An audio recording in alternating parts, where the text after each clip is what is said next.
1997, we moved to Mount Pleasant. My husband started with a kidney practice here in Charleston. And at this point, my children were 4 and 2. Things settled down for me a little bit, and I was able to go back to my ideal of early morning prayer. And it's a good thing because it ended up saving my life. My family has a history of skin cancer. And for years, I've gone to the doctor, dermatologist, twice a year to get all of my moles and freckles checked for cancer. Over my lifetime, I've probably had about 30 places carved off of me for biopsies. It's just part of what I have to do. So this particular time, it was 1998, I went to see Dr. Perrin Lang at the Medical University. And he said that my skin looked great.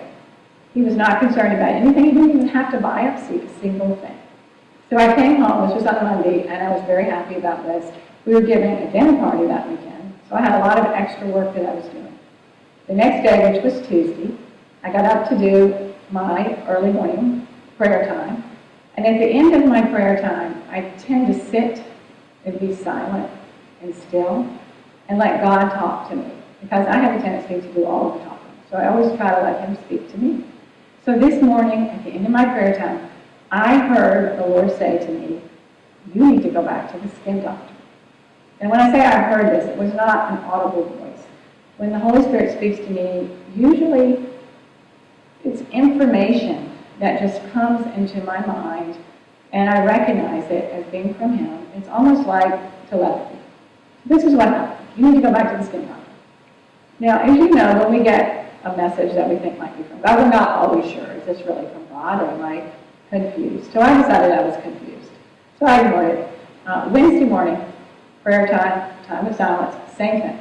At the end, I heard, you need to go back to the skin doctor. I thought that was a little bit strange, but I still was not ready to listen. Third day, Thursday morning, same thing. You need to go back to skin doctor. And this time, the voice was a little bit more insistent, a little bit more nagging, shall we say. So I said to the Lord, listen, there is no way I am going to call up Dr. Lang and say that a voice in my head told me to come back. It just cannot happen. So I'm not ready for that, Lord. So Friday morning, in my prayer time, the message changed a little bit. And what I heard was, you have skin cancer. The voice said it in such a frightening way that the hair stood up on the back of my neck. I knew then that I had no choice, that the Lord was not going to leave me alone until I went back to Dr. Lang. So I said, okay, God, I'm going to do this, but you have to help me figure out how to not look like a crazy one. So I called his office, and the receptionist said, oh, we just had a cancellation for 8 a.m. Monday morning. Can you come? And I said, yes, I'll come.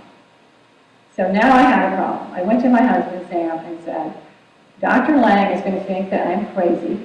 I've just been in there. You need to help me find something on my body that I can say is the reason that I have come back.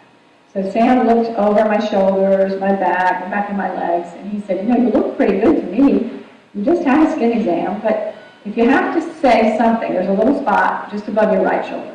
I said, great. That's all I need. Thank you. So when I got to the doctor's office, Dr. Lang said, what are you doing back here? I said, my husband wants you to look at this spot on my right shoulder. Dr. Lang looked at it. He said, it looks okay. However, since your husband is concerned about it, why don't we just take it off? Do a biopsy. I said, great. I felt a huge sense of relief when that happened. I was really not worried about this little spot because both Dr. Lang and my husband said it looked fine. But for some reason, it was clear to me that the Lord wanted this thing to come off. I thought maybe it was a test of obedience, but fine, it's coming off. I'm happy. 3 days later, Dr. Lang called me in the evening and he said, you won't believe this, but that little place we took off on your right shoulder, it's a malignant melanoma. I about fell out of my chair. I couldn't believe it. I really thought that, I thought long and hard about how I had not listened to the Lord and how it took him 4 times to tell me to go. And I was so grateful that God was that patient with me, that he kept calling me to this and calling me to this. So this was, when Dr. Lang said, you need to come back, they cut out more to make sure that the borders were clean. he sent my pathology to a cancer committee to review it. He had me go through a series of chest x-rays. And after all of this, they decided that I was fine. Many of you know that melanoma, if you catch it early, it's 100% curable. But if it spreads, malignant melanoma, it's fatal. And I've been told it's a terrible way to die. So this was in 1998. At the very beginning of 1999, I became pregnant with our third child. And as many of you know, when you're pregnant, all of the cells in your body divide and multiply much more rapidly. So if you do have a disease that you don't know about, it's going to grow and spread more quickly. So I realized that I could have been one of those women that gives birth to a beautiful new baby only to find out shortly afterwards that she has a terminal illness. And the enormity of this was really brought home to me in 2000 because my own father died from malignant melanoma. And I was just in awe that through prayer, through this dedicated time of sitting and listening to the Lord, and through his persistence in loving me, I was able to be spared from it.